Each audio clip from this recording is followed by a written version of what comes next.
Hello, everyone, and thanks for tuning in to the latest edition of FranCoach's Franchising 101 podcast. I am Tim Parmeter, founder and CEO of FranCoach and your podcast host. Today, so sorry to disappoint, but it is just me, and I've got a bone to pick with every single one of you out there that ever in a derogatory term go, isn't franchising just buying a job? Every time somebody says that, we probably all have these phrases or things or whatever, but it's the old nails on a chalkboard. And if you're under the age of probably, I don't know, 40, Google what the hell a chalkboard is, or that sound of just, right? That's what it is. When I hear, is franchising just buying a job? Because the answer actually sometimes is yes, and sometimes no. But the most important thing in all of this, as always, folks, is you. So we're going to talk about, is this not, how it might be for you, how it might not be for you. That's next. First, a quick reminder of who we are. FranCoach is a national search firm dedicated working with you, people that are interested in owning a franchise. Number one goal, and I can never stress this enough, we are not here to sell you anything. We're here to educate you. We're going to get you properly educated on franchise ownership to determine if this is the path for you. It might not be, and that's okay, but at least you'll know. But maybe it is, and if so, we're going to help you find your absolute best franchise known. We're partnered with well over 600 of them in about 70 industries. Gives us a amazing range to make sure we're always truly focused on you. And there's never any fee for our service to do so. So that's us. Now, as we educate you on this, is franchising buying a job? So let's talk about that a little bit and kind of where the negative tone comes with this. Because sometimes for some people, what they're looking for in a franchise is really kind of probably what others might say, oh, yeah, I'm buying a job. Okay. Well, let's first talk about your current job. Do you love it? Like, are you just, oh my gosh, on Sunday night, I can't wait. I'm so excited to get to Monday morning and go through that commute and all the freaking traffic. And then there's Bob over here and Sally on that side of the office. Can't freaking stand them. They're going to go, hey, how was your weekend, Tim? Flashbacks. Sorry. So, do you love your job? And if you really absolutely love your job, you're probably not listening to a podcast about franchising. Can we all agree on that? Okay. So, but what if your job, quote job, if you really can actually create the absolute most ideal situation and job description for yourself? What do you really get up and go do every day? And you can make that, oh my gosh, these are the 5 things I am best at. These are the 5 things I love doing. Can't stand these 3 things over here. Oh man, if I could just have that, it would be great. Okay, we can do that. What about the people? Bob over here, and oh my gosh, Sally over there. Her name should be Karen. She's so annoying. Like, let's get you in control of the people, your staff, the customers, who you're talking to and what about in all of those situations, including out in the community. And then where do you need the most support and how do you want it delivered? We could create that. That now becomes your ideal, quote, job. But in reality, that's a franchise, because here's a little funny little fact of this is, guess who's control of that, quote, job when it's actually a franchise? You are in control of how well it goes. Ain't no blaming nobody else. There's no armchair quarterbacking or water cooler bitching. It's you, right? Not everybody wants that kind of pressure, right? Because it is pressure. It is on you. Yes, there's support, but we're creating that ideal job situation for you, okay? Now it's on you, right? Make as much, make as little, work as much, work as little as you want. When you were all done, when your current job you're sitting in right now, probably in traffic, commuting to that wonderful location. And if all of a sudden, number one, the end of that job tenure was a really good possibility and it's not your decision. I'm sure you're the most amazing person at whatever your job is there, but at some point that job's going to end and is more than likely not going to be your choice. Okay. But let's just say it is. You leave and you go do the next thing. Do you get to sell that job to the next person? No, fool, you do not. You just what you've made, whatever you've made, you walk. The business, that job that you might quote be buying, when you're all done with it, you get to sell that to the next person. And guess what? You're in control of how much you've made along the way. And the better you've built that business, the more you're going to cash out for at the end. Okay. So is it buying a job? Well, maybe, but that's a pretty damn good job compared to what you got, right? There are some people that we work with, and in every franchise, you will find some of the absolute happiest owners are probably in that thing you would look at and go, "Oh, they just bought a job. It's just them. Maybe they got somebody else with them, one, two people.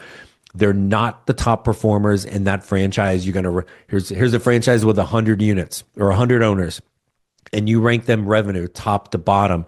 There are going to be some people even in that bottom third that will be the absolute happiest owners in the system. How's that possible? They're in the bottom third revenue wise. Well, but that's in a ranking, right? If they're hitting their goals, maybe even exceeding their goals on the money they're making, the time they're spending, the happiness quotient. Can we put a price on happiness, by the way? Maybe they're not in that long commute that you're sitting in. Are you still there? Is traffic moving at all? How's that going? They're happy, right?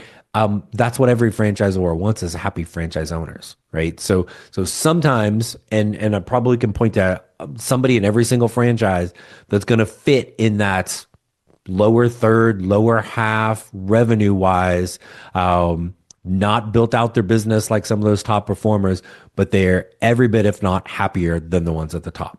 Okay. So understand that can be a thing. There are times that we'll work with people that talk about, hey, I want to grow, grow, grow, grow, grow. And then they get into it after about 18 months and like, nah, I'm good right here. Yes, I had aspirations of all these things. Maybe I'm just fine right where I am. I'm happy. My family's happy. I'm spending time with everybody. My only commutes to soccer practice, or hey, like my golf lessons are 2 o'clock on Wednesday. Sweet, like work on that slice, brother. You can do this. That type of control over this. Okay, but what if that buying the job is you're the derogatory? Buying a job, man. I don't want that. Okay, what do you want? We're still building out your ideal. Wait for it. Job description. What are you doing as an owner? What do we want that long-term growth to be like? What kind of staff and people do we want to be around? And so there are owners that are out there that own multiple units. Maybe it's two. Well, that's still technically multiple. But there are owners that literally have hundreds of locations around the country, sometimes even in multiple brands. So they have still bought themselves a job, right? They have just worked harder, invested more into building a job that is overseeing an empire versus, but one man's this, one man, like, so that owner, and it can be in the same system. Somebody is owner, one person, bottom third, super happy. Person up here towards the top has got 25 locations, 175 employees, right? Like all of these different things with more growth goals from there. They still get up and do a job every day, but they have controlled and dictated what it is. They've taken their time and effort and money and built into, in that case, a pretty nice little empire. At the end, whether it's massive or it's small, it's still yours. It still can be sold. It can still involve family at any point. You can pass it on to your kids if you want, right? All of those things are possible. So is franchising buying a job? Yeah, technically, right? But it is, you are the one creating what that job is, what you're doing every day, what you're not, how you surround yourself, staff, customers, the people, the core values of the business, where you need the most support, how you like it delivered, and by who, right? Then have at it. It's yours. You want to be lazy and not do anything? Okay. you have that right. Please don't own a franchise if that's truly your personality. But whatever point you want to grow it to, right? I want to be here which if you're driving and not seeing this visually, then my hand gestures don't really do any good. But if you want to be here down towards the bottom, you want to be in that bottom third, but it's hitting your goals, time you're spending, money you're making, awesome. Congratulations, right? If you want to be like the top owner of all owners, go like build it up. You can do it, but you still have to go back to the job. What are you doing every day? What are you not doing? How do you surround yourself? Right? Those are the things that drive it. So yes, franchising is behind a job. You just get to dictate basically all aspects of it. And when you are all done doing your job, you get to sell it to the next person and cash out. So the next time you're about to go behind a job, like get your nails off the chalkboard, right? And start thinking about what job do I want? And all of those factors. And then get on the phone with us, because no matter how much somebody has thought through this, or even at times they've looked at some franchises, or sometimes they work with other people that do what we're doing that probably don't know what they're doing. You're still missing a lot of questions and some intangible pieces of this. That's what our team's going to kind of help you through. So we're here to help. Get you scheduled with a call, talk with our team, walk you through everything, get you properly educated, and maybe we can help you buy a job that's way better than the one you have for all of those reasons. So FranCoach.net is where you find us. Our new and improved YouTube channel, everything, podcast or TV show, everything is right there on the FranCoach YouTube channel. And in a very awkward manner, I'm going to do a little tiny bit of self-promotion. We have a new book that is called Becoming a Franchise Owner that just came out. You can find it wherever you buy your books, Amazon, Barnes & Noble, like Target, like saw it at a bookstore at the airport the other day. I was all excited. That I'm super kind of proud. It was always like a little goal of mine to write a book. So we've now been able to do that. Again, titled Becoming a Franchise Owner. So I can now literally say, like, I literally wrote the book on becoming a franchise owner. So there's your dad joke for the day. But check that out. And like, feel free to buy it, but at the least just go on there and give it a nice review. You really want a copy of seriously, on those off chance somebody hears this and messages me, the next 5 people that send me a message on FranCoach.net, I'll happily send you a free autographed book that'll be worth literally 7 cents one day. But you'll at least have it and be able to learn a little bit more about becoming a franchise owner.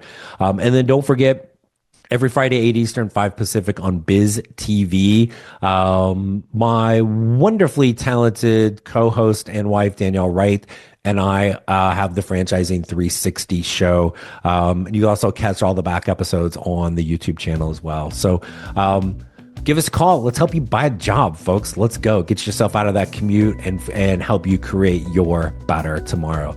Thanks for tuning in, and we will see you next week.